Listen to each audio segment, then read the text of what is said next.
hablar de la Navidad debe de causarnos asombro. Pero, ¿quieren que les diga algo? La Navidad no nos asombra. La Navidad es el evento más extraordinario de la historia. Imagínate, más extraordinario de la historia. La Navidad es una época, ¿verdad?, del año en la cual la mayoría de las tradiciones cristianas conmemoran el nacimiento de Jesús. De hecho, de ahí es de donde viene la palabra Navidad. Navidad proviene de la raíz nacer, apuntando, obviamente, al nacimiento de nuestro Salvador. Es importante decir, y creo que en muchos lugares, esta semana que yo estoy invitando a algunas personas, me decían, ¿cómo ustedes sí festejan la Navidad? Oye, me explico, hay muchos creyentes fieles, o sea, que aman al Señor, que no festejan la Navidad. Y la pregunta es, ¿por qué? ¿Sí te has dado cuenta que hay personas que no festejan la Navidad siendo cristianos? Y es que ellos creen que ciertamente nosotros nos unimos a esa especie de fechas que tienen una raíz pagana. ¿Pero qué crees? O sea, el 25 de diciembre sabemos que Jesús no nació ese día. Jesús no nació ese día, ¿verdad? Y es lo que hace el debate. Entonces, si Jesús no nació ese día, ¿por qué vamos a celebrar ese día? Y luego la gente dice, no, es que ¿sabes qué? En esa fecha otras religiones, otras culturas constantemente han adorado a otros dioses. Por ejemplo, Mitra, Horus, Dionisio. Y entonces dicen, cuando ustedes se juntan a celebrar la Navidad, lo que sucede es que ustedes están adorando a esos dioses paganos. Pero te voy a poner un ejemplo. Si tu hijo cumple años el 25 de diciembre, vamos a ponerlo así, pero yo le hago una fiesta a mi hijo ese mismo día, ¿yo estoy festejando a tu hijo? Si yo le hago una fiesta a mi hijo el mismo día que tu hijo cumple años, ¿estoy festejando a tu hijo? No. Bueno, hermano, nosotros no nos juntamos para adorar a Horus, no. Nuestro motivo de conmemoración es el nacimiento de nuestro Salvador. Así que independientemente de que el mundo festeje, nosotros debemos conmemorar el nacimiento de nuestro Salvador. Nosotros no festejamos entonces una fecha. No festejamos el 25 de diciembre. Conmemoramos un suceso. Recordamos el nacimiento de Jesús. El mensaje de hoy lleva por nombre el maravilloso evangelio de la Navidad. El evangelio, hermanos, es una buena noticia. En la antigüedad la palabra evangelio, ya les he comentado algunas veces, que no tenía nada que ver con religión. El evangelio era simplemente dar una buena noticia. Salía un mensajero del palacio anunciando que había un nuevo rey, que se había coronado un nuevo rey, o que iba a ser coronado un nuevo rey, que eso quería decir que había una celebración, era una buena noticia. Lo mismo sucede cuando se ganaba una guerra. Cuando se ganaba una guerra, entonces la gente, había un primer guerrero que llegaba y decía, ganamos, y detrás viene el ejército victorioso. Eso es lo que nosotros conmemoramos. Así que hoy vamos a reflexionar en el evangelio, pero en un sentido. Ya cuando vemos el evangelio se refiere a la buena noticia, la más grande noticia que la humanidad ha recibido, que es la venida del Salvador. Pero ¿cómo comienza el evangelio? ¿Cómo comienza esa venida del Salvador? Esa venida del Salvador comienza en un pesebre. Entonces, para eso Vamos a conmemorar el nacimiento de Jesús reflexionando sobre algunas verdades maravillosas del Evangelio que nos revelan la personalidad y qué debemos hacer ante la Navidad, al entender quién es el que nació. Así que vamos a leer Romanos capítulo 1, versículos 1 al 7. Romanos capítulo 1, versículos 1 al 7. Y luego vamos a orar. Pablo, siervo de Cristo Jesús, llamado a ser apóstol, apartado para el evangelio de Dios, que él ya había prometido por medio de sus profetas en las sagradas escrituras. Es el mensaje acerca de su Hijo, que nació de la descendencia de David según la carne, y que fue declarado Hijo de Dios con un acto de poder conforme al Espíritu de santidad por la resurrección de entre los muertos, nuestro Señor Jesucristo. Es por medio de Él que hemos recibido la gracia y el apostolado para promover la obediencia a la fe entre todos los gentiles por amor de su nombre, entre los cuales están también ustedes, llamados a ser de Jesucristo, a todos los amados de Dios que están en Roma, llamados a ser santos. Gracia y paz a ustedes de parte de nuestro Señor, de parte de nuestro Padre y del Señor Jesucristo. Vamos a orar. Señor, muchas gracias porque hoy conmemoramos y nos hemos reunido para meditar en la Navidad. Sabemos que la Navidad, Señor, no se trata de regalos, no se trata de materialismo, Señor, no se trata de una época para hacer más dinero que otras. Es una época en la cual nosotros debemos recordar que tú has venido, nos has visitado, y el propósito de venir y visitarnos es salvarnos. Y en la cruz, Señor, tú has logrado lo que nadie más ha podido lograr. Así que, Señor, te rogamos porque hoy nos concedas meditar en esas verdades, aferrarnos a ellas, caminar en ellas, creerlas con todo nuestro corazón, independientemente de cómo esté nuestra vida allá afuera. Si tenemos, si no tenemos, si tenemos dinero, si no tenemos dinero, si vamos a tener regalos, si no vamos a tener regalos, porque lo que conmemoramos nos habla que la Navidad trasciende esta creación, trasciende todo lo que podemos ver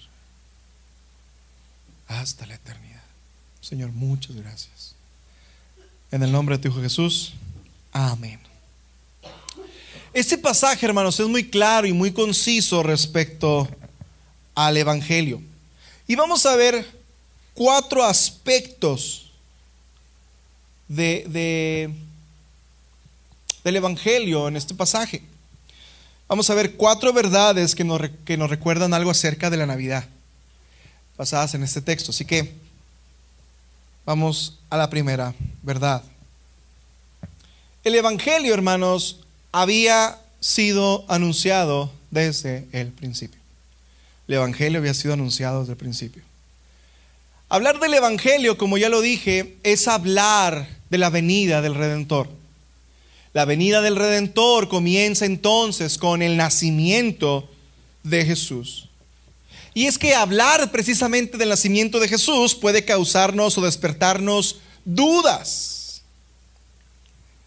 A veces, junto a aquellos que tratan de invalidar o denostar la religión, podríamos pensar que el nacimiento de Jesús pudiese ser uno de esos muchos inventos de la religión para manipularnos.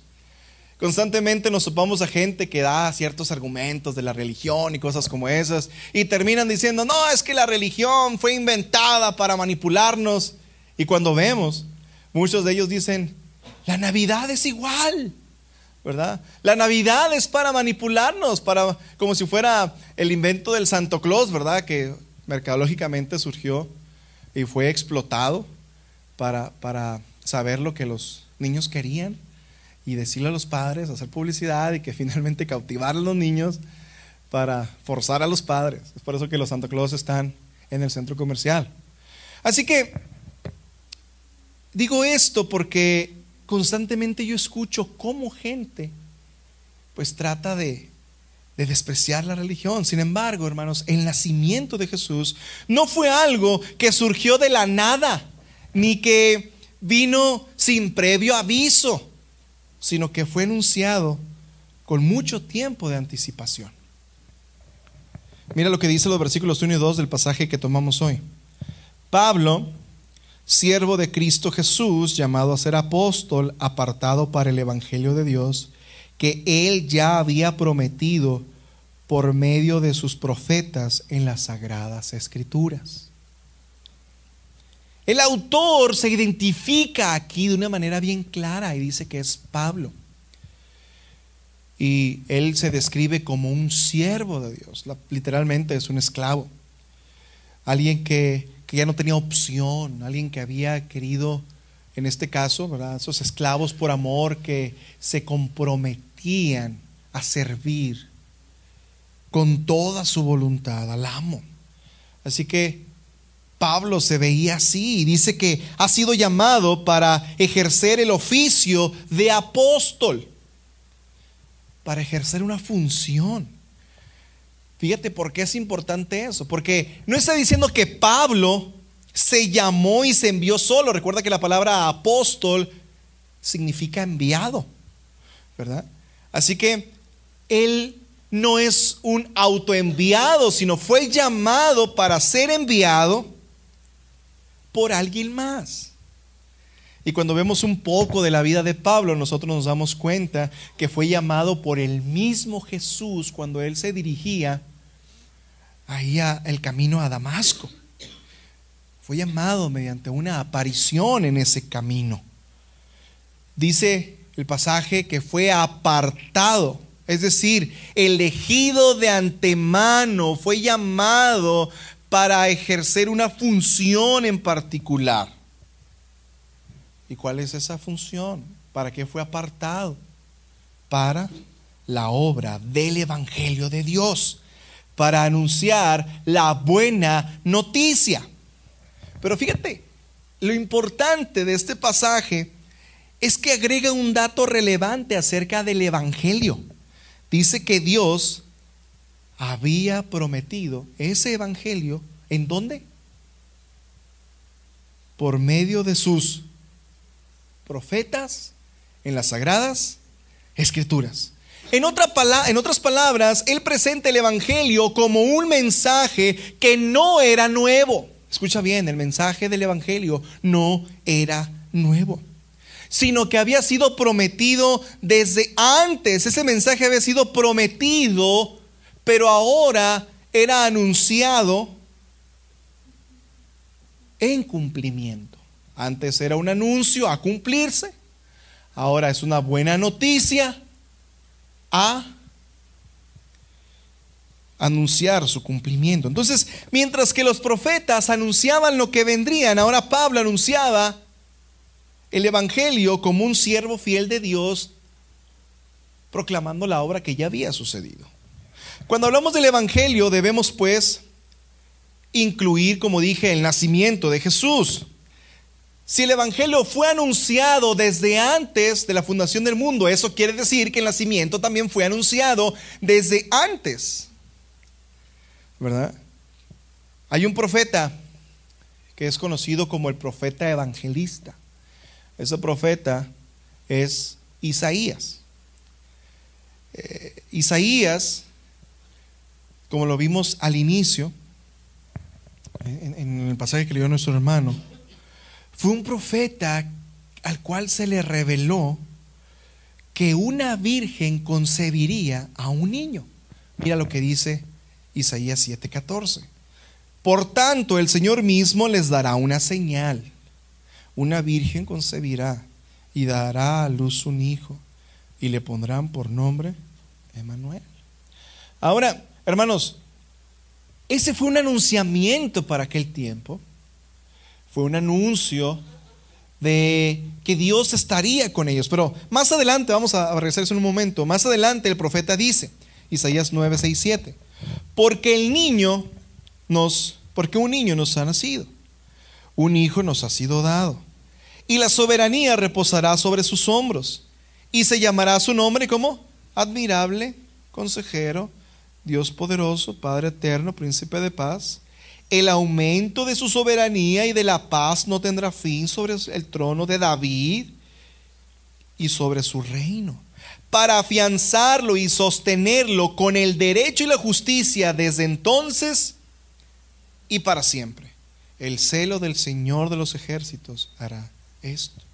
Este niño no sería común, sino que dentro de las cualidades que se describen aquí se revela mucho de él. Un ejemplo es el nombre, que significa Dios con nosotros. Aunque quien recibió esta profecía solamente les recordaba que Dios no los había abandonado, que Dios estaría con ellos, hermanos, cuando Jesús recibe el nombre de Emmanuel, Dios con nosotros, Dios estaba presente ahí. Dios estaba presente, literalmente presente, corporalmente presente en Jesús. Aquel fue un anuncio, decir, pueblo de Israel, yo estoy con ustedes. Pero en Jesús era, pueblo de Israel, yo estoy con ustedes, yo he venido a ustedes. La profecía del nacimiento, como ya lo dijimos, no era algo nuevo. De hecho, la primera profecía dada en la Biblia tiene que ver con el nacimiento. Fíjate, recuerdo un poco cuando Adán y Eva pecaron. Dios, antes de expulsarlos del paraíso de una manera misericordiosa, les da una esperanza de liberación y una esperanza de restauración. Esa promesa en Génesis 3:15 se nos dice que al sentenciar a la serpiente, dejen claro que habría una enemistad entre la descendencia de la serpiente, es decir, aquellos hombres que seguirían el pecado, que no reconocerían la autoridad de Dios, que no se someterían a ella, y la descendencia de la mujer, todos aquellos que amarían al Señor, que reconocerían su voluntad y se someterían a Él. Entonces, no solo puso enemistad, sino que además hizo un anuncio, diciendo que un descendiente de la mujer daría un golpe mortal a la serpiente. ¿Para qué? Para restaurar lo que por la tentación la serpiente había causado. Podemos continuar viendo profecías del nacimiento, sin embargo, algo que debe cautivar nuestra mente y asombrarnos es que las palabras que vimos al inicio de Isaías fueron dadas aproximadamente 700 años antes del nacimiento de Jesús. Y el nacimiento un descendiente de la mujer, que era un hombre que tendría que nacer, fueron dadas inmediatamente después de que Adán y Eva cayeron, poco después de la creación. Hermano, Dios ha cumplido. El nacimiento ahora nos es anunciado, y ese anuncio, pues, ese anuncio que tuvimos en toda la Escritura se cumplió. Y ahora nosotros podemos dar testimonio de eso. Las Sagradas Escrituras testificaban el anuncio, ahora ellas mismas nos testifican de que Jesús, el Salvador, ha nacido. Ha nacido, ha vivido, ha muerto y ha resucitado. Dios ha cumplido. Sus palabras fueron verdaderas. Si lo fueron en la antigüedad, también lo serán hoy. Y nosotros debemos poner atención a eso.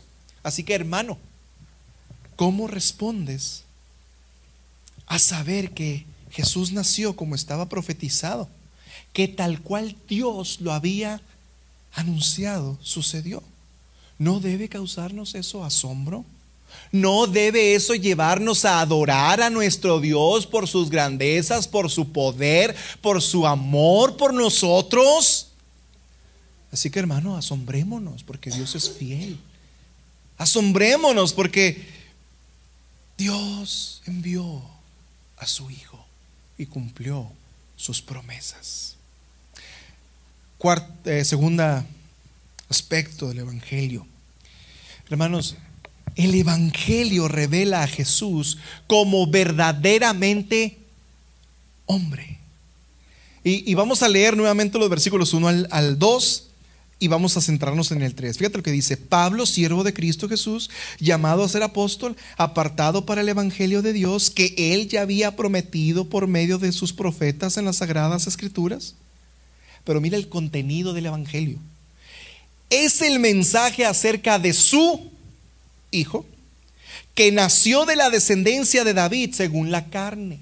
Hermanos, el Evangelio, que es el mensaje central de toda la Escritura, no solo es una lista de cosas que tenemos que hacer, principios para obedecer, sino que el Evangelio tiene un personaje central, y ese personaje central no es el hombre, es Cristo, la persona del Hijo de Dios. Este Jesús, fíjate lo que dice que es: descendiente de David según la carne. Dice que es descendiente de David según la carne. Y esa descripción tiene por lo menos dos implicaciones para nosotros. Primero, Jesús cumple las profecías del Antiguo Testamento. Desde el Antiguo Testamento nosotros podemos recordar que Dios prometió que el Mesías sería un descendiente de David, el rey David. Que ese hombre, recordemos que era conforme al corazón de Dios. Él tenía, a pesar de sus pecados, el corazón de David era conforme al corazón de Dios, no por sus pecados, sino por su arrepentimiento. Así que la promesa hecha en Samuel, que aseguraba que habría un reino eterno de uno que vendría de David, se cumple. Por eso ahorita que leímos en Isaías, entendemos que esa esperanza se reafirma cuando un descendiente de David reinaría con justicia y rectitud para siempre. Entonces, cuando vemos en el Nuevo Testamento a Jesús, nos damos cuenta que Él cumplió verdaderamente esas profecías. Lo hizo legalmente y biológicamente. Legalmente y biológicamente.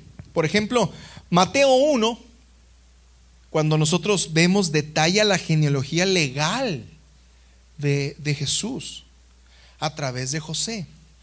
En la iglesia tradicional pasa algo así. La gente piensa que Jesús es hijo de David, o sea, de la descendencia de David, por José. Pero ¿por quién crees que es de la descendencia de David? Por María, no por José. Aunque la descendencia nos lleva a José, también se nos muestra de María, y nos damos cuenta que Jesús no era hijo de José, entonces no pudo haber venido por eso. Entonces la gente dice: no, es que sí cumplió en Jesús, sí cumplió por José, pero no cumplió por María. María ahí viene de uno de los descendientes de David también. Entonces yo los invito a que ustedes investiguen eso.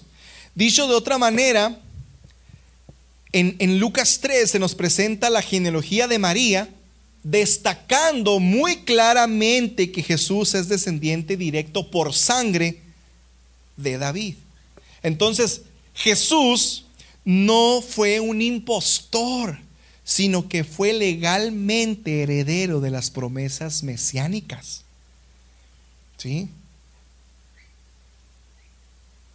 Dije que Jesús había cumplido tanto legalmente, porque por la familia de José, y biológicamente por María.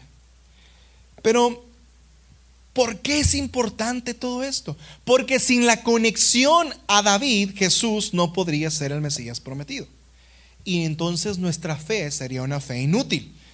Dios es fiel a sus promesas y es poderoso para cumplirlas. Y el evangelio, ¿verdad?, que nos trae la salvación es un evangelio de cumplimiento en sus promesas. Entonces, en primer lugar, que sea de la descendencia de David, cumple las profecías del Antiguo Testamento. Pero también nos enseña que sea de la descendencia de David, quiere decir que es un hombre, que es plenamente un ser humano. El Hijo de Dios no solo es el cumplimiento de la promesa, sino que también es Dios encarnado. El Dios que tomó nuestra humanidad de una manera completa. El apóstol Juan dice que aquel verbo fue hecho carne y habitó entre nosotros. Entonces, la frase según la carne de Romanos capítulo 1, versículo 3, nos enseña que Jesús no fue un espíritu disfrazado. De hecho, muchos en aquel tiempo, al ver los milagros y después de la resurrección, comenzaron a decir que Jesús había sido simplemente un espíritu con apariencia de hombre, ¿verdad? ¿Por qué? Porque no podía Dios encarnarse. Y entonces, con buenas intenciones, comenzó a haber ahí muchas broncas en eso. Por eso vemos que las cartas de Juan nos enseñan que Jesús era verdaderamente hombre, y en su evangelio también lo dice. Entonces, Jesús no fue un espíritu disfrazado ni tampoco un semidios, sino fue un verdadero hombre.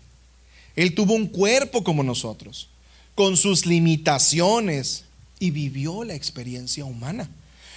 Por ejemplo, Jesús conoció el hambre, recordemos las tentaciones, sintió cansancio, lloró por la pérdida de un amigo, enfrentó las tentaciones. Pero hermanos, ¿por qué esto es significativo para nosotros? Porque como verdaderamente hombre, Jesús pudo representar a la humanidad ante Dios.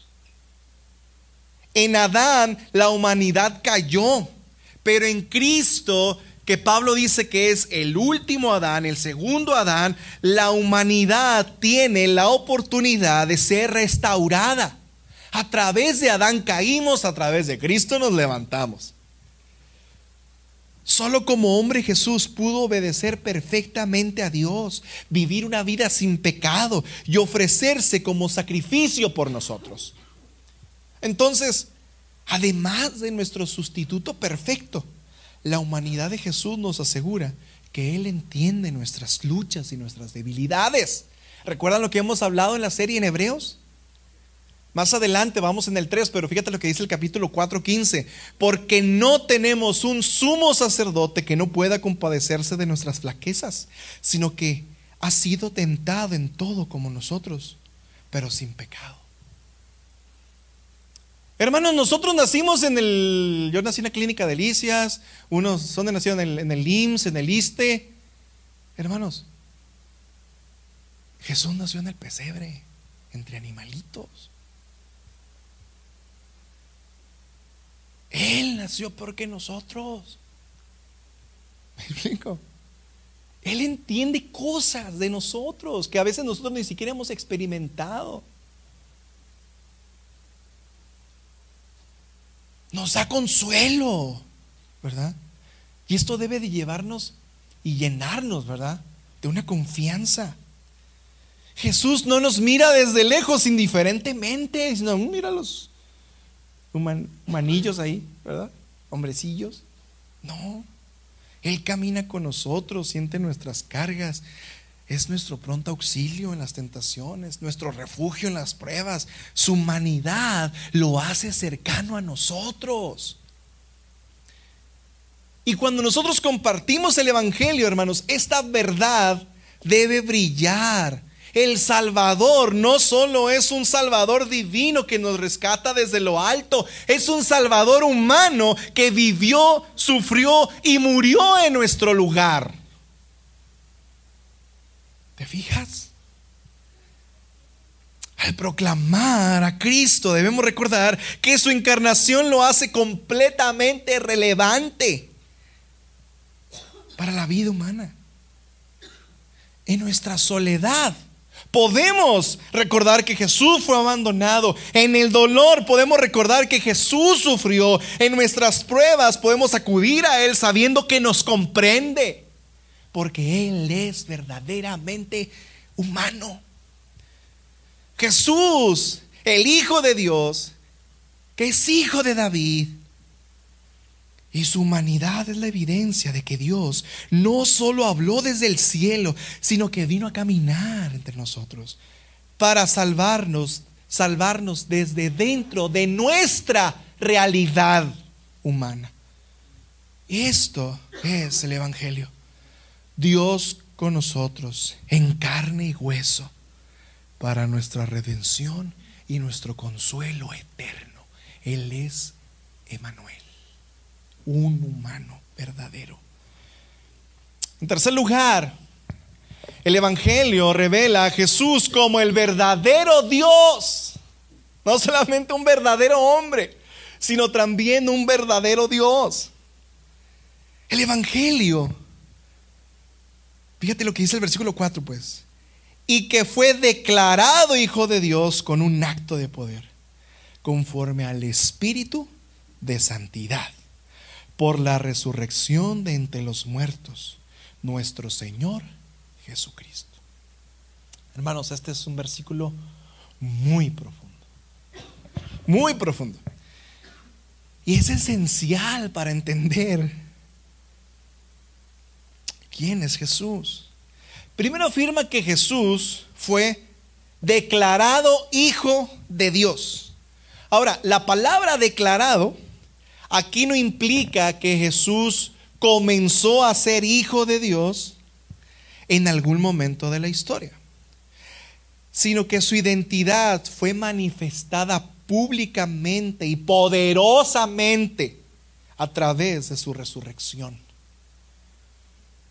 Hermanos, el decir fue declarado es como cuando lo vieron todos, vieron su grandeza, y entonces como aquel centurión dijo: este es verdaderamente Hijo de Dios. La grandeza de Dios en él hizo que los hombres dijeran: este verdaderamente era Hijo de Dios.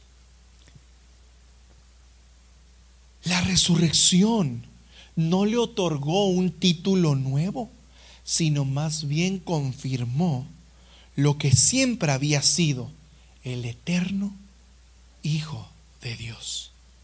Así que Él es el Hijo de Dios y fue perfecto, hermanos, desde la caída del hombre en el pecado. Fíjate bien, la relación de la humanidad con Dios fue rota. Recordemos que a Israel se le llamaba el Hijo de Dios. Su relación con Dios estuvo marcada por rebelión, por desobediencia. Pero Israel, como una nación, nunca pudo vivir en perfecta comunión con Dios debido a su pecado. Nunca. Así que en contraste tenemos a Jesús, que Él vivió como un hijo perfecto. Él obedeció completamente al Padre, resistió la tentación, venció el pecado. Mientras Adán, el primer hombre, falló en la prueba de obediencia en el Edén, Jesús triunfó incluso en el desierto, en lo más adverso. Esto lo convierte en el segundo Adán victorioso, el representante perfecto de la humanidad. Entonces, cuando vieron cómo Jesús vivía, como vieron que Jesús murió, cuando vieron su resurrección y lo declararon como Hijo de Dios, no solamente estaban diciendo: este era un Hijo de Dios, sino que estaban confesando y reconociendo lo que Él era. Y nunca nadie había tenido el título de Hijo de Dios de manera perfecta que como Jesús lo tuvo. ¿Recuerdas cuando fue bautizado? El Padre dijo: este es mi Hijo en quien tengo complacencia.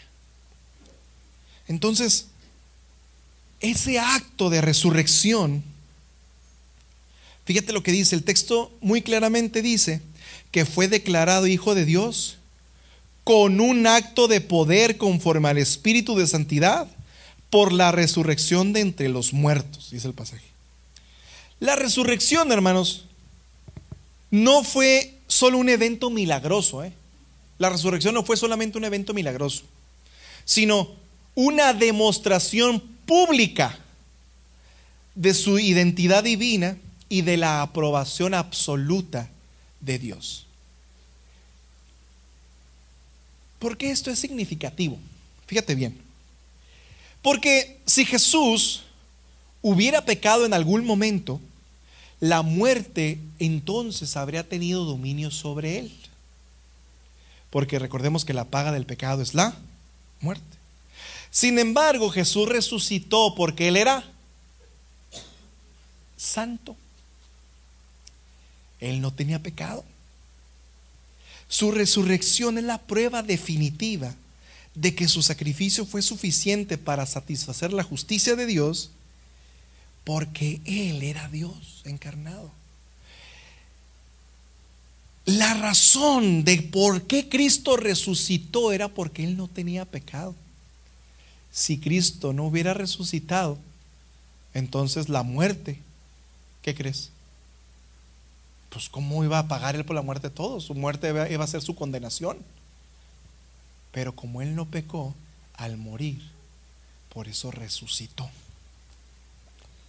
La razón por la que Jesús pudo vivir la vida perfecta, resistir toda tentación y vencer al pecado, no se encuentra solo en su humanidad, sino en su divinidad. Él no era simplemente un hombre. Como dijimos hace un momento, Él era el Verbo encarnado. Desde la eternidad Jesús fue y siempre será Dios. Así que en su encarnación, su divinidad no disminuyó, sino que añadió a su persona la naturaleza humana para cumplir con los requisitos de la salvación. Como Dios encarnado, Jesús fue el único con capacidad para enfrentar las tentaciones y no caer, para vivir una vida perfecta de obediencia, para ofrecer el sacrificio perfecto al Padre, ofrecerse sin mancha, ¿verdad? Y entonces resucitar, venciendo a la muerte de manera definitiva. Entonces el Evangelio nos presenta a Jesús no solo como un maestro moral o un líder espiritual, sino como el Hijo eterno de Dios, cuya divinidad fue confirmada por su resurrección. Entonces esta verdad debe transformar nuestra fe, porque si Jesús no es Dios, entonces no puede ser nuestro Salvador. Solo Dios puede cargar con el peso del pecado del mundo y satisfacer las demandas de su justicia perfecta. Cuando compartimos el Evangelio, hermanos, cuando vemos y recordamos lo que pasó en el pesebre, debemos recordar que ese fue un hombre como nosotros, nacido de una mujer, pero que también era Dios, y su resurrección valida ese testimonio, dándonos esperanza de salvación. Si Él es verdaderamente Dios, entonces podemos confiar plenamente en Él, en su obra, y descansar en la certeza de que Él tiene poder para salvarnos completamente. Hermanos, Jesús, el niño que nació, que creció, venció al pecado, venció a la muerte y a Satanás, porque no solamente era hombre, sino porque también era Dios. Esta es la gran esperanza del Evangelio, un Salvador divino y eterno que nos redime, nos sostiene y nos asegura una victoria final en Él. Vamos al último encabezado. El Evangelio requiere una respuesta, requiere que creamos y obedezcamos. Porque piensa, tú puedes decir, no, todo lo que tú has dicho, Jorge, yo lo creo, yo lo conocía, desde que estoy chiquito lo conocía, ¿verdad? Pero ¿qué debemos hacer con todo esto? ¿Será que debamos ser meramente espectadores, indiferentes a ese suceso? ¿Cómo vamos a responder al recordar la Navidad? ¿Nos vamos a quedar con los brazos cruzados o qué? Mira lo que dice el versículo 5 al 7. Es por medio de Él, de Jesús, que hemos recibido la gracia y el apostolado para promover la obediencia a la fe entre todos los gentiles, por amor a su nombre, entre los cuales están también ustedes llamados a ser, o llamados de Jesucristo. A todos los amados de Dios que están en Roma, llamados a ser santos, gracia y paz a ustedes de parte de Dios nuestro Padre y del Señor Jesucristo. Hermanos, en estos versículos Pablo destaca nuevamente su vocación pastoral, ese oficio. Él fue llamado a ser pastor, a ser un evangelista, a ser un apóstol, ¿verdad? Alguien comisionado para proclamar el evangelio. Su misión era muy clara. Fíjate bien, dice promover la obediencia a la fe. Medita eso, promover la obediencia a la fe. Ahora, él dice entre los gentiles. Nosotros somos gentiles, entraríamos ahí. Este es un llamado a obedecer el evangelio. Pablo, mientras predicaba el evangelio, él quería que los hombres obedecieran ese evangelio. Que las personas no solamente lo creyeran intelectualmente, sino que se comprometieran completamente con ese evangelio. Así que el evangelio es un llamado a reconocer a Jesús, ¿sí? Pero el reconocimiento de Jesús no es meramente un reconocimiento de que Él vino a salvarnos y luego yo quiero y vivo como me da mi regalada gana, sino como Él es Dios, hombre, resucitó, está sentado a la derecha de la majestad en las alturas. Él es también el que ocupa el reino, el trono más alto de autoridad, y por lo tanto nosotros debemos obedecerlo como el Rey Supremo en nuestra vida. Creer el evangelio implica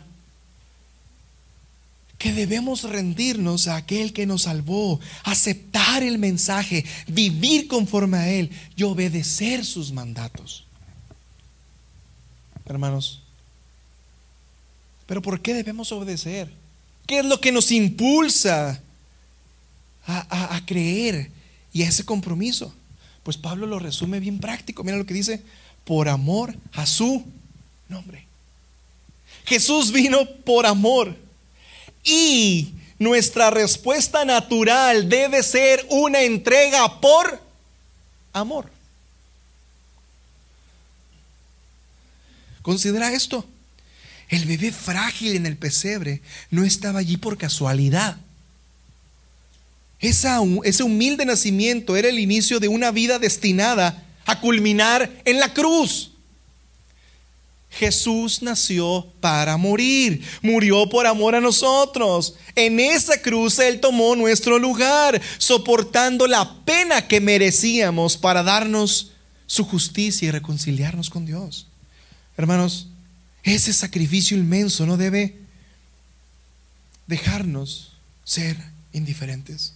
El amor de Jesús demostrado en su venida, en su vida, muerte y resurrección, nos llama a entregarnos totalmente a Él, a responder al evangelio en obediencia. Eso no es una opción, es la reacción lógica de aquellos que han sido amados profundamente por el Salvador. Si el Salvador nos amó profundamente, entonces tú y yo debemos amar profundamente al Salvador. Por lo tanto, nuevamente el evangelio no solo nos llama a venir a Jesús, sino también vivir para Él. Pablo dice: llamados a ser santos. La santidad, hermanos, no es un accesorio de la vida divina, de la vida cristiana. Es un mandato esencial. Ser santo significa vivir una vida apartada, comprometida con lo bueno, conforme a los estándares establecidos por Dios.